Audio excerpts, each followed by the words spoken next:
Gracias, Señor. Gracias, Señor. Gracias. Amén. Que Dios te bendiga. Bueno, vamos a continuar con esta serie tan linda que estamos compartiendo sobre temas que son muy importantes a veces para nuestras vidas porque son cosas que vivimos a manera cotidiana y que muchas cosas tal vez nos han pasado y que nos hemos dado cuenta con el tiempo de que hemos ido mejorando, a veces que hemos ido empeorando, distintas circunstancias que nos han ido pasando. Y el tema de hoy tiene que ver justamente con esto, ¿no? ¿Cómo confiar en los tiempos de crisis? ¿Cómo confío? ¿Qué hago yo cuando estoy pasando una crisis? ¿Qué es una crisis? Una crisis es un momento abrupto en nuestra vida. No es un problema, no es un conflicto. La crisis va mucho más allá. Es cuando nosotros ya con nuestras herramientas naturales ya no encontramos como solución al problema. Es como que nos comenzamos a cerrar, no podemos ver el propósito, no podemos ver el fin, ¿no? Es como que comenzamos a hermetizarnos en lo que nos está pasando. Entonces, qué importante es que podamos entender a través de la Escritura y de lo que vamos a hablar justamente hoy, de que las crisis son comparadas muchas veces con las tormentas de la vida, ¿no? Cuando viene una tormenta es algo que te azota, es algo que te golpea, es algo donde vos estás ahí y no podés hacer nada muchas veces. Entonces la tormenta muchas veces puede estar simbolizando una crisis en tu vida. Vamos a ver una historia y vamos a ir leyendo algunos versículos, pero lo que tiene en relación a esta historia de importante es que Pablo era un prisionero que iba a ser llevado por el centurión hasta Roma. Él tenía ya destinado un tiempo enfrente del emperador, enfrente de todos los consejeros, enfrente de todas las autoridades. Él iba a ser llevado a ese lugar, pero con un propósito. Pero dentro de lo que comienza a suceder, que él sale hasta que puede llegar allí, van a acontecer cosas. Entonces es eso lo que tenemos que comprender hoy, ver hoy a través de la palabra, ¿no? De que qué es lo que va a ir aconteciendo en el viaje que va a tener Pablo. Vamos a leer en Hechos 27 del 9 al 12, que dice lo siguiente. Todo lo que hoy vamos a hablar va a estar reflejado en Hechos 27, si ustedes después lo quieren leer, lo pueden hacer para leerlo con más detalle tal vez. Dice, como habíamos perdido mucho tiempo y era ya peligrosa la navegación por haber pasado ya el ayuno, Pablo los amonestaba, diciendo, veo que la navegación va a ser con perjuicio y mucha pérdida, no solo del cargamento y de la nave, sino también de nuestras vidas. Pero el centurión daba más crédito al dueño y al capitán de la nave que a lo que Pablo decía. Y como el puerto era incómodo para invernar, la mayoría acordó zarpar de allí e intentar llevar a Fenice, puerto de Creta, que mira al nordeste y sureste, e invernar allí. Acá vemos que Pablo iba a comenzar un viaje en barco, pero él, aunque tenía una calidad de prisionero, él estaba dando su opinión. Él estaba diciendo un mensaje que Dios le había dado. ¿Qué hace Pablo? Pablo comienza con una advertencia antes de ese viaje. Y aunque Pablo advierte lo que va a pasar, que dice que este viaje va a ser de perjuicio y van a ser perjudicados ellos, sin embargo, deciden, acá vemos en una parte final del versículo, dice, acuerdan ir de todas maneras. O sea, como que está bien, te escuchamos, Pablo, todo bien lo que vos decís, pero nosotros nos vamos a ir igual. Acá también invernar no es nada bueno, pero pasaron por alto el consejo de Pablo, sabiendo que Pablo era un hombre de Dios. Muchas veces vamos en contra de nuestra naturaleza humana. ¿Y qué perdemos? La paciencia. Estos navegantes fueron impacientes. La impaciencia en nuestra vida es algo que muchas veces nos permite cometer muchos errores, porque no esperamos, porque actuamos antes de tiempo, porque decimos cosas que no tenemos que decir, tal vez no era ese momento.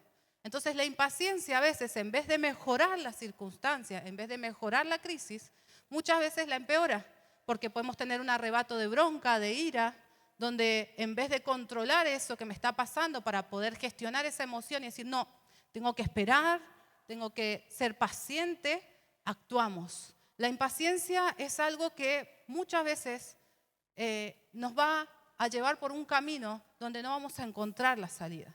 Por eso la palabra del Señor nos dice en Proverbios 14:29, dice, el que es paciente muestra gran inteligencia. O sea, ¿qué dice el Señor? Que el que es paciente es inteligente. Dice, y el que es agresivo muestra mucha insensatez. O sea, el que es agresivo, el que es eufórico, aquel que no tiene problema en decir las cosas. No, yo soy así, yo digo las cosas porque las tengo que decir, pero no hay ningún filtro previo, ¿no? Entonces esa forma tan iracunda, agresiva de ir en contra de los demás, ¿qué dice la palabra? Es insensato. Porque ¿qué dice? El paciente muestra inteligencia. Hermanos, seamos personas inteligentes, seamos personas que demos testimonio de justamente de esto, de ser personas que esperamos los tiempos.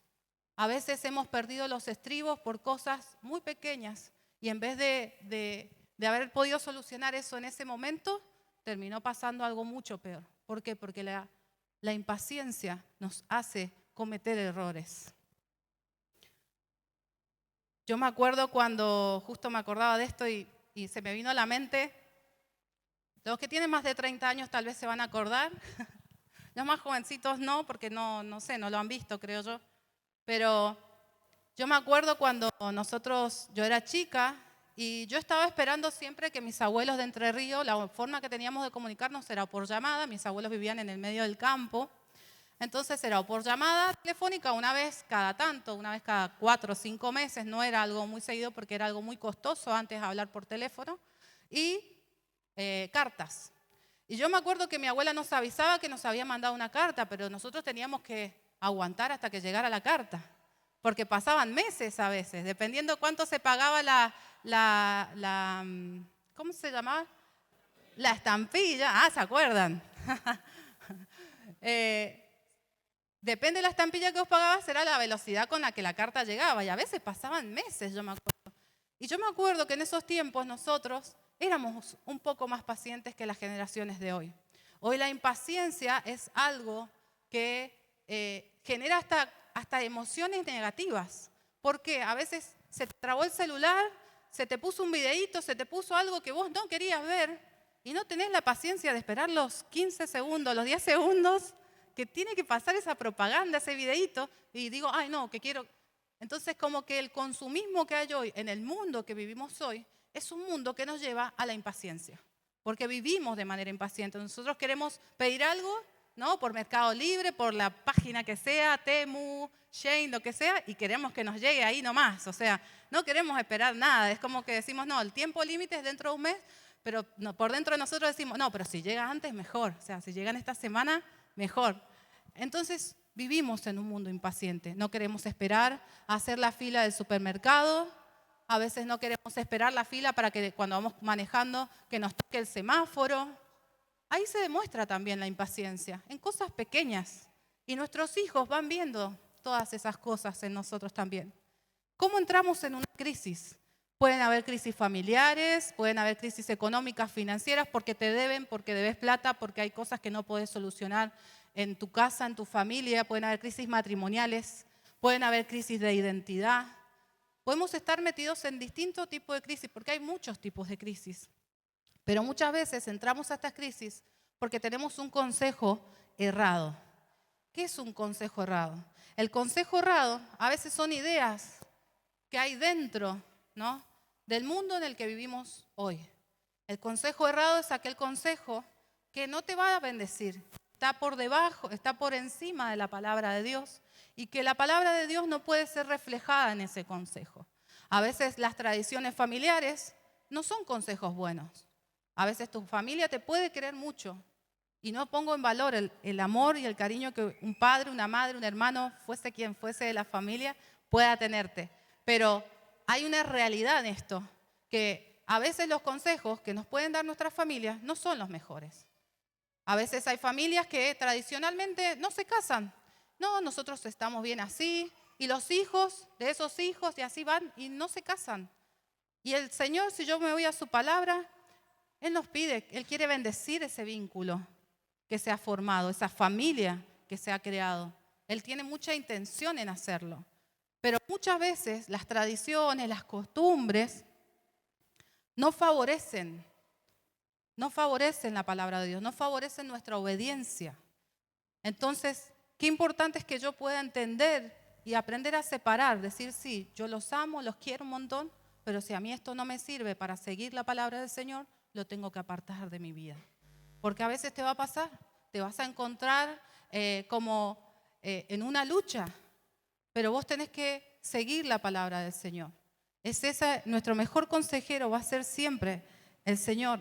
Y quiero también poner énfasis en algo, en que no es malo pedir consejo. No es malo que alguien te aconseje, no es malo pedir ayuda, no es malo. Pero tenemos que entender y saber a qué fuente yo estoy pidiendo ayuda. A qué persona, a qué lugar, a dónde estoy yendo yo para pedir ayuda. Porque a veces no es el mejor lugar y a veces por un mal consejo que te han dado, y no me contestes a mí, has cometido un error grave. O has quedado dentro de esa crisis y vas a decir, al final terminé haciendo lo que los demás querían y la perjudicada o el perjudicado soy yo. Entonces muchas veces nos vamos a ver en esos consejos. También hay una realidad, que por más que la persona sea un profesional del área que sea, hay personas que son profesionales pero no dejan de ser seres humanos, no te dan buenos consejos. Hay personas que son abogados y te dan consejos para estafar, y está todo bien, es un profesional, pero no significa que porque sea inteligente, que porque tenga intelecto hacia ciertas áreas, ¿no? Diferentes ramas que pueden haber de la salud, de la medicina, de abogacía, de lo que sea, de comunicaciones, no significa que sea un buen consejo.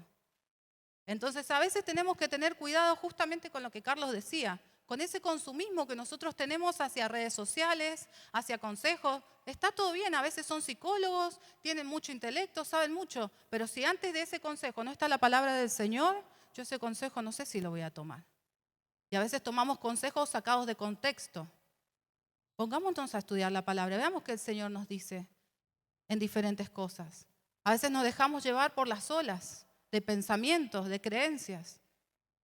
Si hoy hay una ley que es del aborto, que creo que es algo como muy polémico para nosotros, en general como pueblo argentino, porque yo creo que la mayoría de las personas está en contra del aborto, ¿no? Pero esa decisión de esa ley fue tomada porque personas aconsejaron, ¿no?, a diputados, senadores, una parte, un sector, ¿para qué? Para que eso fuera aprobado. ¿Y es bueno? No, no es bueno. Entonces el consejo muchas veces es errado y nosotros centramos en eso. Y no porque el consejo o porque algo se esté estableciendo de manera errada, yo tengo que pertenecer a eso. Y acá viene este segundo punto que tiene que ver que a veces centramos en esto justamente con lo que estaba diciendo recién, por votación y elección o elección. ¿Por qué? Porque a veces las opiniones públicas me llevan en la corriente de pensamiento. Me van llevando. Bueno, sí, no está tan mal que se haga eso, porque al final, ¿no? El tema del aborto es un tema súper crítico.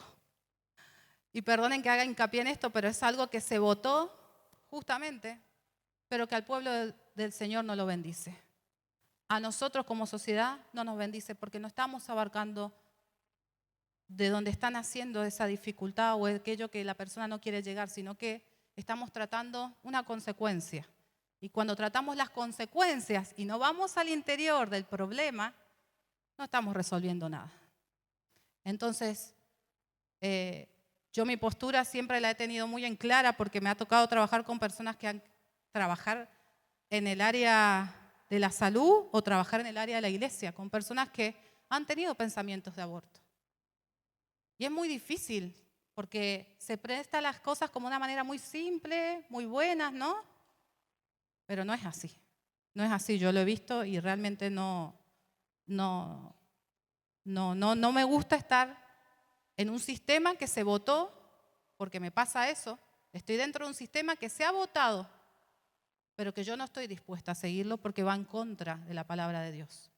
Entonces, tenemos que ver en qué lugar nos vamos a parar cuando estemos en una crisis. porque generan crisis sociales. Las ideas, los pensamientos, las ideologías, ¿no? Hay un montón de ideologías, un montón de pensamientos, un montón de corrientes, ¿no? Y siempre poniendo que es que los pobres, estamos discriminando, estamos haciendo al lado al otro, cuando en realidad nosotros por parte del Evangelio estamos amando a todos. Dios nos amó a todos de la misma manera. El problema es cuando se ponen pensamientos en contra de lo que la palabra de Dios dice, porque muchas cosas que dicen los movimientos que generan mucha libertad, ¿no? En las relaciones, con la homosexualidad, con un montón de cosas, generan eso, confusión. Entonces, a veces estamos dentro de una crisis social, crisis nosotros también, pues decimos, soy malo, ¿qué estoy haciendo? Entonces, qué importante es que yo pueda comenzar a diseccionar qué es lo que tengo que tomar, qué es lo que tengo que alejarme. Y tiene que estar siempre alineado a la palabra del Señor. ¿Qué es lo que yo no tengo que hacer en una crisis? Una de las cosas que no me conviene hacer en una crisis es dejarnos llevar por las circunstancias. ¿Qué quiere decir esto? Vamos a leer justamente en Hechos 27:13 que dice, cuando comenzó a soplar un viento suave del sur, creyeron que podían conseguir lo que querían. Así que levaron anclas y navegaron junto a la costa de Creta. Acá que vemos que las circunstancias, cuando ellos estaban zarpando, ¿no?, del barco, de la historia que habíamos comenzado a hablar del principio, ¿qué pasa acá? Comienza a estar agradable, pareciera el viaje. La circunstancia era agradable, era buena. Pero lo que Pablo había dicho no tenía nada que ver con eso. Pablo había dicho que el viaje iba a ser de perjuicio. Entonces, ¿qué puedo ver yo en esto? De que a veces van a haber cosas en tu vida que vos podés decir, yo tengo un buen presentimiento de esto. No sé si te ha pasado. A mí me ha pasado, tengo un buen presentimiento. Me parece que en esta me va a salir re bien las cosas porque tengo, y déjame decirte que los presentimientos muchas veces son eso, son sentimientos y no son cosas tangibles, reales que nosotros podemos ver. Entonces, ¿qué nos pasó acá? Que vemos a un barco que va por un buen presentimiento, pero cuando va a ese presentimiento se va a encontrar con una tormenta que los va a azotar bastante fuerte. Entonces, no nos tenemos que dejar llevar por eso. ¿Por qué? Porque cuando ya estamos dentro de la tormenta, ellos ya están dentro de esa tormenta, después yo empiezo a pensar, ¿y ahora quién me va a salvar? ¿Y de qué sirvió todo lo que yo hice? Entonces las circunstancias te van a ir llevando cada vez más, tal vez a lugares donde no vas a poder salir tan fácil como creías. Porque una vez que estás dentro de algo que vos no podés controlar, difícilmente salgas ileso. Entonces, la crisis es algo que suele suceder muchas veces cuando nos pasa esto, cuando nos dejamos llevar por las circunstancias. Cuando me dejo llevar por mi pensamiento, no me importa si la palabra de Dios dice esto o dice el otro. Yo sé que esto a mí me va bien en esto, yo soy un genio, yo soy un capo, una capa, yo esto la tengo reclara, pero cuando quisiste acordar, te pinchaste de nuevo. Entonces, vamos a leer acá que dice en el versículo 18, dice, al día siguiente, dado que la tempestad seguía arremetiendo con mucha fuerza contra ellos, comenzaron a arrojar la carga por la borda. Y al tercer día, con sus propias manos, arrojaban al mar los aparejos del barco. Cuando vos estás en una crisis, lo primero que sale por la borda son tus valores, son tus principios, son aquellas cosas que te costaron años ganarte en tu familia, en tu casa, que pueden ser cosas económicas, cosas emocionales, sentimentales, aún vínculos. Porque cuando estamos en medio de la crisis no podemos ver mucho más allá. Vemos dónde estamos, es como si estuviéramos cegados. Entonces comenzamos a ser como estos navegantes, comenzamos a tirar por la borda las cosas. Si vos has estado en una crisis, sabes de lo que te estoy diciendo. No pensabas más allá, pensabas en ese momento y empezaste a sacar aquello que te bendijo, aquello que te costó y que después es muy difícil volver a recuperar. Entonces, después de esto puede llegar también la desesperación. Y cuando ya llega la desesperación y la desesperanza a tu vida, es lo último que nos quedaba. Cuando perdemos la esperanza y llega esa carencia de encontrar sentido a todo lo que me pasa, es que realmente ya me siento fracasado. ¿Cuántas veces nos hemos sentido así? Fracasados porque no entendemos lo que nos está pasando, porque no podemos controlar las situaciones y las circunstancias en las que estamos viviendo, porque tal vez no sos vos, pero son los demás que influyen en tu vida de tal manera que estás dentro de esa crisis emocional. Entonces, esta mañana lo que yo quiero comparar es justamente eso. ¿En qué lugar estamos hoy? ¿En qué momento estamos hoy? ¿De qué manera yo he podido superar la crisis? Y si es que hoy estás en una crisis, que puedas llevarte una herramienta para decir, Señor, fortaleceme, Señor, háblame, Señor, dame lo que vos tenés para mi vida. Quiero compartir con vos unas anclas que se llaman anclas para el alma.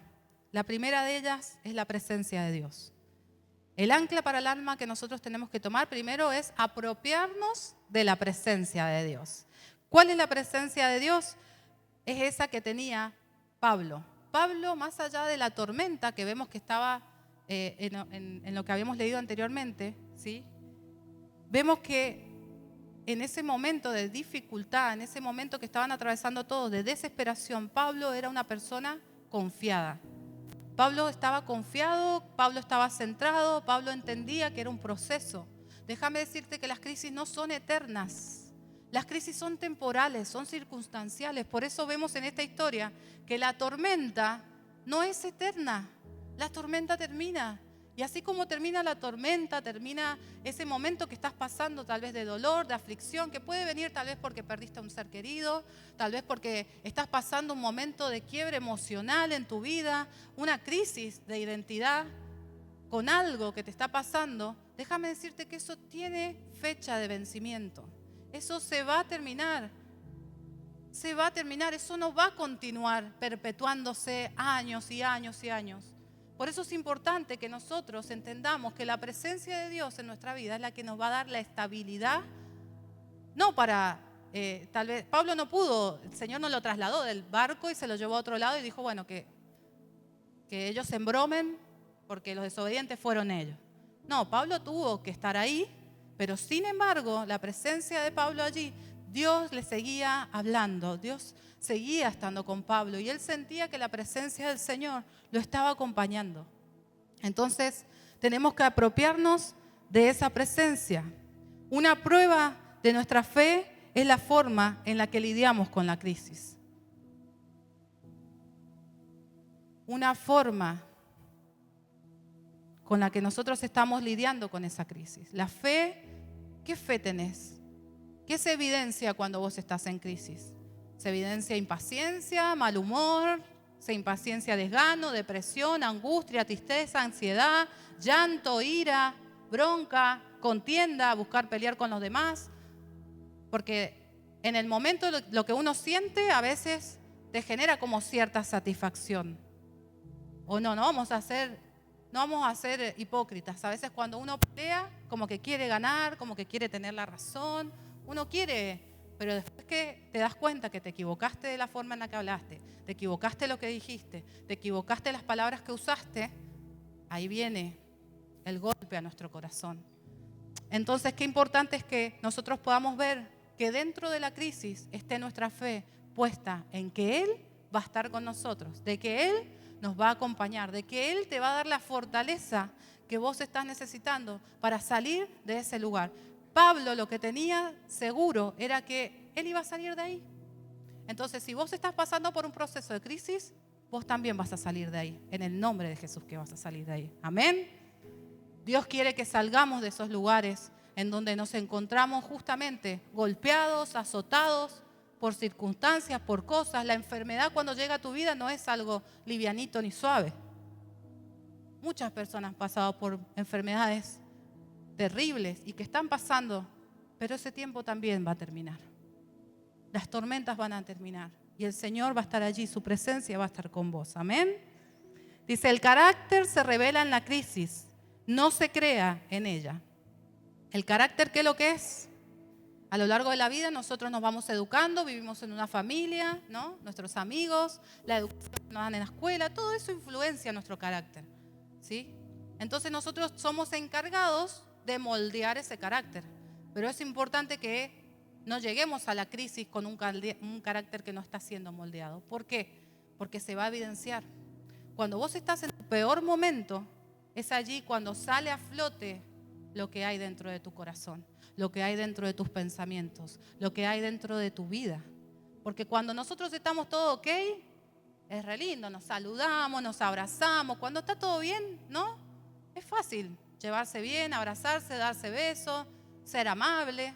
Pero cuando las cosas están mal, ahí es ese momento que se revela. Y el revelar es mostrar. Ahí se muestra realmente. Por eso es importante esto que hacemos de congregarnos en la iglesia, de escuchar su palabra. ¿Por qué? Porque yo de alguna manera comienzo a educar mi mente, comienzo a educar mi corazón, comienzo a educar mis sentimientos, mis emociones y entiendo que cuando venga el momento difícil, eso lo escuché, yo sé que de esta voy a salir porque el Señor también lo hizo con otros. Entonces, qué importante es que podamos seleccionar lo que escuchamos. Que podamos ser personas que tenemos un filtro y decimos, esto me bendice y va a contribuir para mi vida espiritual y esto no, me está alejando, me está apartando del Señor. Porque a veces hay cosas que también te quieren apartar del propósito de Dios para tu vida. Él dice en su palabra que nunca te dejaré y jamás te abandonaré. Nunca te dejaré y jamás te abandonaré. O sea que la presencia de Él siempre va a estar ahí. Siempre. Siempre va a estar con nosotros. Dice, estaré con ustedes. ¿Cuándo? Siempre. Hasta el fin del mundo. Siempre. O sea, no va a haber un momento, ni un lugar, ni una hora marcada por el reloj donde Él no vaya a estar. Sino que Él dice que va a estar siempre. Qué lindo eso, poder escucharlo y saber que Él está con nosotros en esta mañana. Dice, otra ancla que podamos tener es el propósito de Dios. En Hechos 27-24 dice, no tengas miedo, Pablo, tienes que compadecer ante el emperador y Dios te ha concedido la vida de todos los que navegan contigo. Dios tiene un plan para tu vida, Dios tiene un propósito para tu vida. Acá vemos que en el contexto de esta palabra, Pablo sabía que tenía un propósito. Por eso sabía que había algo mucho más allá de esa tormenta, mucho más allá de esa crisis que él en ese momento estaba pasando. Y a veces nos olvidamos que tenemos un propósito. A veces nos olvidamos de ese propósito para nuestra vida. Pablo, que tenía un sentido de destino. Vos tenés un sentido de destino. Vos no naciste por casualidad. Vos no sos menos porque fuiste el primero, porque fuiste el último de tu familia. Vos no sos menos porque tal vez después te enteraste que no eras deseado ni eras anhelado por tu familia. El Señor no te trajo a este mundo para que ocupases un lugar en el espacio, sino que te trajo porque tenés un propósito divino que Él ha puesto en tu corazón. El propósito tuyo no es el mismo que el mío y ni el mío es el mismo que el tuyo, pero el Señor pone distintos propósitos a sus hijos. Entonces, qué importante es que yo me apropie de ese propósito. Pablo tenía un propósito. Pablo tenía que presentarse delante del emperador porque había sido culpado por cosas falsas. Entonces, él tenía que ser presentado, pero él no iba nada más para defenderse. Él iba para hablar el mensaje del Señor. Él tenía un propósito. Entonces, en nuestra vida muchas veces nos olvidamos que tenemos un propósito, que tenemos una meta, que tenemos un sueño. La crisis no nos deja ver ese propósito, ese sueño. Y si en tu corazón hay propósito de Dios, porque Él está ahí pendiente. Algo muy importante que es que la obediencia es una opción personal. ¿Qué quiere decir esto? Que lo único que va a apartar el propósito de Dios de tu vida sos vos mismo. No existen cosas externas, no existe nada que te pueda rodear, que te pueda apartar del propósito de Dios, a no ser que nosotros seamos personas desobedientes a su palabra. Si yo desobedezco la palabra del Señor, yo me estoy alejando del propósito del Señor. Entonces, qué importante es que nosotros entendamos que mi obediencia va acorde, tiene que ir acorde a mi propósito. ¿Y qué quiere decir esto? Que no porque yo sea obediente voy a servir en el propósito, por ejemplo, de mi esposo. Yo tengo que ser obediente, porque yo tengo un propósito con él. El Señor tiene un propósito conmigo. Hay propósito en mí. Entonces no es que el otro llega a cumplir su propósito por la obediencia de otros. Nosotros tenemos que ser obedientes nosotros para cumplir el propósito de Dios. Entonces tenemos que entender que el esfuerzo es personal. El obedecer al Señor es una elección personal. Yo no puedo elegir justamente obedecer al Señor por mi familia. Yo tengo que elegirlo porque tengo que entender que el propósito es conmigo, que va a venir una bendición de parte de Dios seguramente por yo creer, por yo estar plantada en la presencia del Señor y que clamar por mi familia, por supuesto que sí. Por supuesto que sí, porque Dios sabe todas nuestras cosas. Pero qué importante es que yo pueda apropiarme justamente del propósito de Él. Y el último punto, y si quieren pasar los chicos, orar mientras esperamos. La oración le permite a Dios intervenir en tu vida. Y te lo voy a decir de vuelta, porque me encantó esta frase. La oración le permite a Dios intervenir en tu vida. Cuando nosotros abrimos nuestra boca para clamar al Señor, para decirle, Señor, me pasa esto, siento esto, aunque para nosotros sea algo desagradable, tenemos que aprender a ir a los pies del Señor y ser sinceros con Él, porque Él ya sabe lo que nosotros sentimos, lo que nos pasa, pero Él necesita que nosotros confesemos con nuestra boca. Cuando vos confesás con tu boca lo que te pasa, también se genera libertad, porque estás diciéndole a Él aquellas cosas que te están doliendo, que te están amargando, y de tu vida y de tu corazón está saliendo todo aquello que lo tenías allí guardado. Entonces, la oración hace que le abramos la puerta al Señor y le digamos, Señor, tenés permiso. Te doy lugar sobre todo esto que hay en mi vida, te doy lugar sobre todo lo que hay en mi mente, en mi corazón. Te doy permiso. Pero si nosotros cerramos nuestra boca, nosotros le estamos cerrando también la puerta al Señor. Y muchas veces nosotros oramos y les decimos, bueno, el que quiere pasar adelante, porque el pasar adelante también es una acción de rendición. ¿Por qué? Porque estoy poniendo todo lo que soy a la presencia del Señor. Necesito que alguien tal vez ore en mi vida y que me ministre, pero porque hay una entrega en mi corazón justamente con respecto a algo que me está pasando. Entonces, pero si yo no vengo hasta acá, tal vez a orar o decirle a alguien, necesito que ores por mí, yo no voy a orar. Porque hay algo que es importantísimo. Ni yo ni ninguna de las personas que están en esta iglesia va a orar por alguien que no quiera que se ore. Dios no viola tu libre albedrío, nosotros tampoco lo vamos a hacer. Si tu voluntad es quedarte como estás, como has venido, con lo que sos, con todo, perfecto, es tu voluntad. Nosotros no podemos obligar a nadie a que haga algo que no quiere hacer. Porque eso es algo que el Señor tiene con vos. Entonces, entendamos que nuestra voluntad es un acto de mi fe en el Señor. Mi voluntad es un acto de fe. Es allí cuando digo sí. Es allí cuando digo sí. En la oración, en la presencia, en el propósito, y me aparto de aquello que me quiere apartar de la presencia del Señor. Me aparto de la desobediencia, me aparto de aquello que me hace pecar constantemente, me aparto de los amigos, me aparto de aquellas personas que te hacen daño, me aparto de aquellas personas que generan toxicidad en tu mente. Porque hay personas que con una palabrita parece que te hubieran prendido fuego o te prenden la mecha, ¿no? Hay personas que ahí nomás con alguna cosita ya. La oración, vemos la oración de tantas personas a lo largo de la Biblia. La oración, lo que ha movido la oración. Ana, una mujer que era estéril, en la palabra la vemos. ¿A dónde fue ella? Al templo, a orar y a presentarse delante del Señor. En el tiempo que Dios tenía establecido, después de su oración, ella concibe a su hijo Samuel, el primero de sus hijos, no el último, porque tuvo 5 hijos más. Una mujer estéril. ¿Qué fue lo que provocó el mover del Señor? La oración.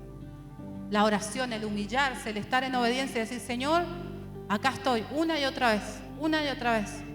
Y vos dejás que el Señor va a comenzar a transformar tu vida, va a comenzar a transformar tu interior, va a comenzar a sacar esos pensamientos que te maldicen y no que te bendicen. Deja de maldecirte con tu propia boca y empezá a bendecirte. Bendecí el cuerpo que tenés, la familia que Dios te ha dado, la casa que tenés, el trabajo que tenés, las personas que te rodean, la iglesia que el Señor te ha dado. Gracias, Señor, porque estamos en este país que se llama Argentina también. Vamos a leer en Hechos 27, 29, dice, temiendo que fuéramos a estrellarnos contra las rocas, echaron 4 anclas por la popa y se pusieron a rogar que amaneciera. Ya llevaban días de estar en oscuridad porque la tormenta había sido atroz, atroz. Ya creían que se iban a morir. No esperemos a lo último para hacer esto, para orar, para pedirle al Señor, porque a veces no oramos ni al principio, ni al medio, y casi que ni al final. ¿Cuántas veces nosotros como humanos, como nuestra naturaleza humana, ¿saben cuándo oramos? Cuando ya no damos más, cuando ya estamos hasta acá de la circunstancia, cuando ya el agua me llegó, ya que me muevo un poquito más y me estoy ahogando, ¿no? En el último momento de nuestra vida nos dedicamos a buscar a Dios, nos acordamos de Dios. No seamos como estos navegantes, no seamos como ellos, acordémonos del Señor en todo tiempo, tiempo bueno y tiempo malo. Dice su palabra que van a venir momentos difíciles a nuestra vida, pero que confiemos que Él ha vencido. Acá ninguno es un robot, a ninguno tiene, no es que no le pasa nada, no es que tiene una vida, no es que le pasan circunstancias difíciles. Acá todos pasamos circunstancias, todos, de diferentes magnitudes, de diferentes maneras, pero acá todos pasamos cosas. Algunos pasan cosas más grosas que vos, otras menos, pero no importa, porque el Señor sabe qué hay en el corazón de cada uno de nosotros. Él sabe. Y muchas veces nos ponemos a ver el que está mejor, ¿no? Somos a veces medios desagradecidos en algunas cosas. Ah, no, porque aquel tiene esto, tiene el otro, yo. No, porque fulano le va re bien en esto, ¿no? Y nunca nos ponemos a ver el que está peor que yo. Nunca. Siempre vemos al que está más arriba, y siempre nuestra queja tal vez en algunas cosas. Y hoy tome la palabra el que la tiene que tomar, porque yo sé que hoy esta palabra va a llegar al corazón de muchas personas que necesitaban escuchar esto. No te quejes. No te quejes. Deja de quejarte. Orá al Señor. Rendite al Señor. Porque así como ves muchos que están mejor que vos, hay muchos que están peor que vos. Da gracias por lo que tenés. Bendecí lo que tenés en tu casa. ¿Saben qué pasó el otro día? Llegó la mañana y amaneció. Después de que ellos habían orado, después de que ellos se entregaron, en el versículo del 39 al 44 se ve eso, que amanece. Ellos ya habían tirado todos los barcos y ¿qué hacen? Lo último que ven es la orilla. Cuando amanece, ven como una orilla muy lejana y se lanzan del barco. El barco es destruido totalmente.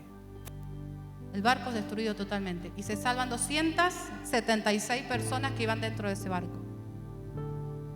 Pero si hubiéramos hecho caso al mensaje que Pablo dio al inicio, ¿se acuerdan? Este viaje va a ser de perjuicio para nuestras vidas. Todo lo que haya aquí se va a perder. No hubiera pasado todo eso. Hagamos caso al Señor cuando nos dice las cosas en la primera. Porque si no, después vamos a estar metidos en una crisis que nos va a costar un montón salir. Podemos perder mucho en eso. Entonces, las tormentas no pueden ocultarnos de Dios. Ninguna tormenta te va a ocultar del Señor.